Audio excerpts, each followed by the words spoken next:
Conversion आप करते हैं उतने लेवल ऑफ पावर कन्वर्जन में पावर लॉसेज भी उतने ही ज्यादा होते हैं। Okay, so that should be minimised. So again I am saying that most importantly जो इंप्रूवमेंट की जरूरत है वो किस में जरूरत है? पावर कन्वर्जन टेक्नोलॉजी के इंप्रूवमेंट में जरूरत है। पावर कन्वर्जन में इंप्रूवमेंट की जरूरत है, बिकॉज जितना एफिशिएंट आप जितना कम लेवल ऑफ पावर कन्वर्जन करेंगे उतने ही कम लेवल में वो काम होगा। Okay, so that is most important. Next is the opportunities for utilising the various fuels for vehicle propulsion. Okay, so nowadays we are going on synthetic fuels also. जैसे मैंने बात की हाइड्रोजन की, हाइड्रोजन सिंथेटिक है, naturally obtained नहीं। Okay, biodiesel is again what? It is a synthetic fuel.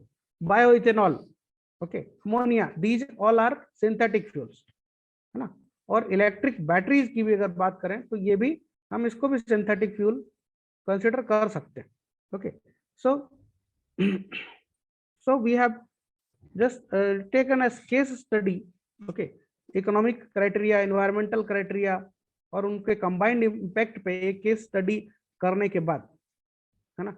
सो हमने क्या पाया?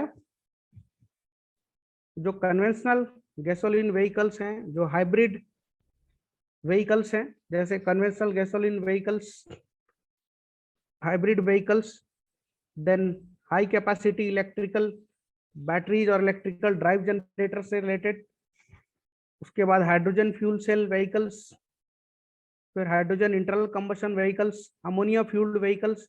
सो there are various kind of the hybrid vehicle segments that can be used. For the environmental impact analysis, all the stages of the life cycle were considered. Means अगर हम किसी fuel को इस्तेमाल करना चाहते हैं तो सबसे पहला जो इम्पैक्ट है वो है एक्सट्रैक्शन का। पेट्रोलियम के इम्पैक्ट की बात करें तो somebody is creating noise. Can you mute yourself?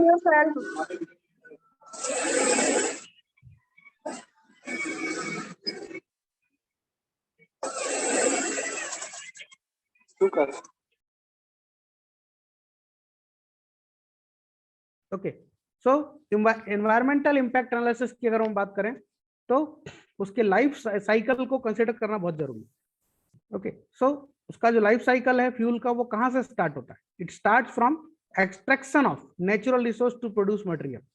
अगर हम पेट्रोलियम की बात करें, सो पेट्रोलियम सोर्स या पेट्रोल आपको एंड यूजर तक पहुंचते पहुंचते उसका कितना, उसका एक्सट्रैक्शन में आपको प्रोसेस है, उस एक्सट्रैक्शन प्रोसेस से कितने एक्सट्रैक्शन प्रोसेस से आपको गुजरना पड़ता है, that is accountable because if a lot of mining and extraction procedure is there, so obviously cost उसका increase होगा।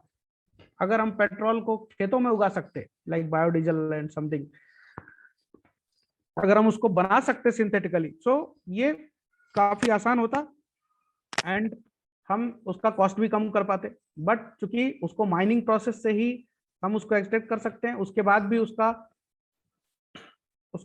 इंडस्ट्रियल प्रोसेस बहुत हाई है, उसका रिफाइनमेंट का प्रोसेस बहुत हाई है और इसीलिए कॉम्प्लेक्स है, इसीलिए वो प्रोडक्ट जो है हमें काफी एक्सपेंसिव मिलता है।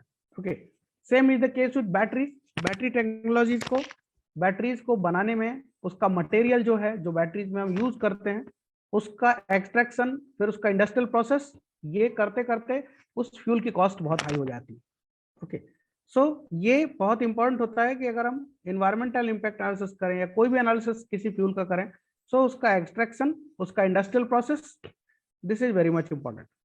सो conversion of energy, okay, and one more thing is there that you have the source और आपको अब उसको एनर्जी में कन्वर्ट करना है।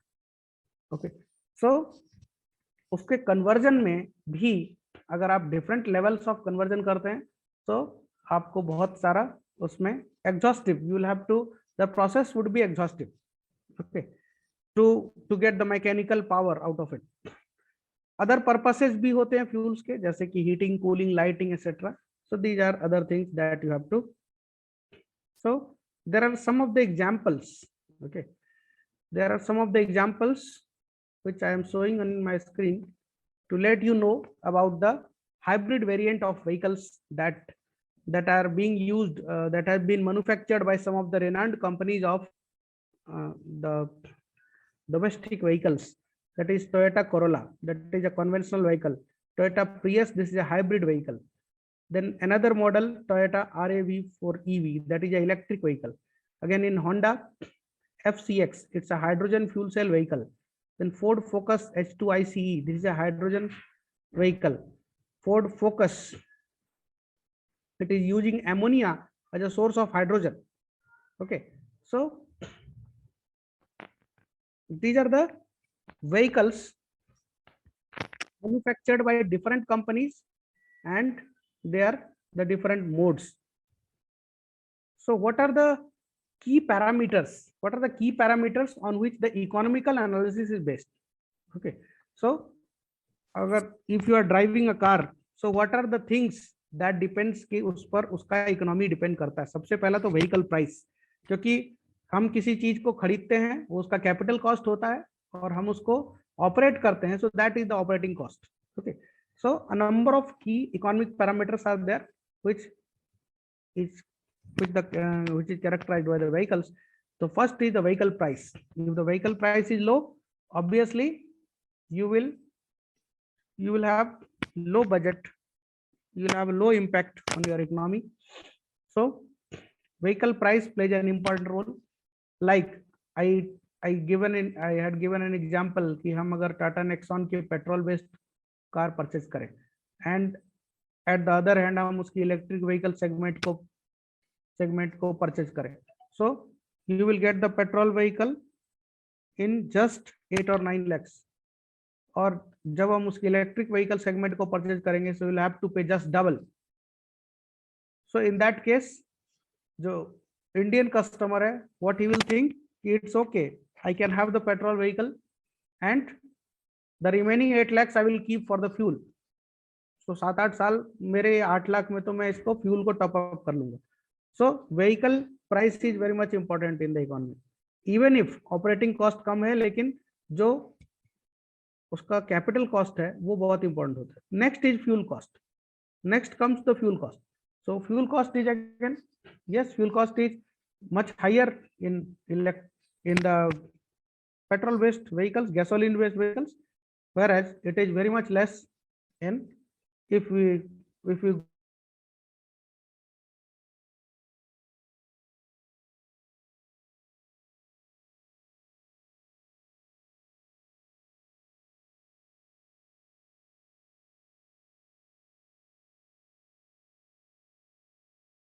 VSs are the prominent or dominant parameters which impact the economy of the vehicles if you are using it, whether we call a pure gasoline vehicle, whether you call the hybrid or the electric. So सबसे ज्यादा जो probable चीज है electric vehicle में, वो क्या चीज है? तो इलेक्ट्रिक व्हीकल में सबसे ज्यादा प्रोबेबल चीज है cost of battery replacement. Okay, if you will go to change the battery, so vehicle के आधे कॉस्ट की तो बैटरी होती है, जस्ट हाफ इट. तो इसलिए व्हीकल का जो फ्यूल कॉस्ट हुआ वो बहुत ही ज्यादा हुआ इलेक्ट्रिक व्हीकल्स के टर्म्स में. Okay, and driving range in again another example. Driving range क्या है? फ्यूलिंग स्टेशंस के बीच में. सो आपके जो इलेक्ट्रिक व्हीकल्स हैं उसकी ड्राइविंग रेंज क्या होती है? It depends on your battery power. So generally जो इंडियन कंपनीज कार मैन्युफैक्चर कर रही हैं उसमें 350 to 400 किलोमीटर्स तक का ड्राइविंग रेंज प्रोवाइडेड है.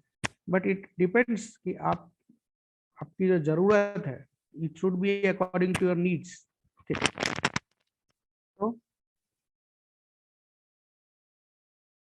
So just see this table and technical and economical values for selected vehicle types.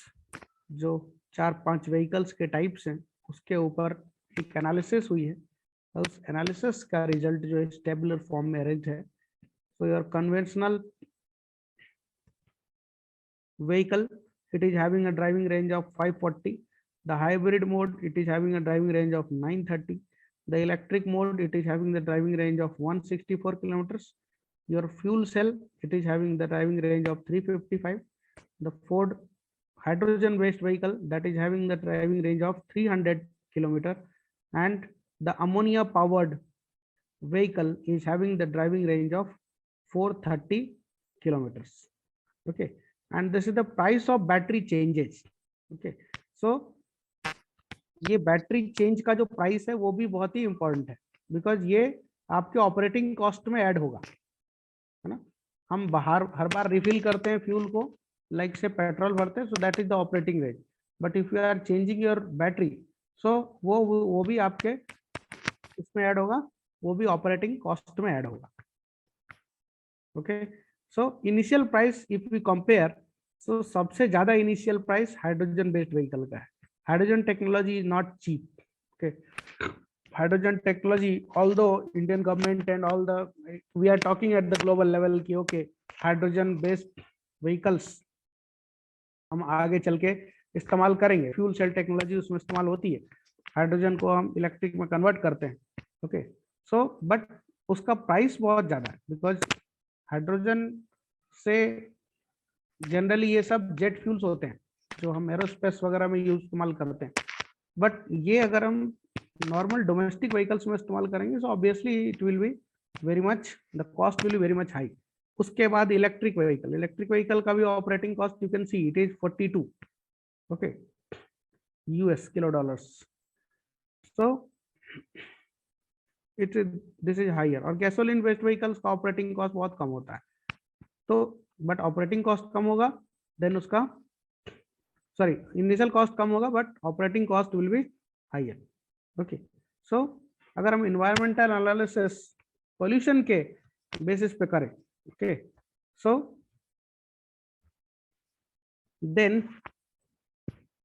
जो सबसे बड़ा इन्वायरमेंटल एनालिसिस है, जो इम्पैक्ट है, वो दो चीजों के टर्म्स में हम देखते हैं। First is air pollution and next is green house gas emissions.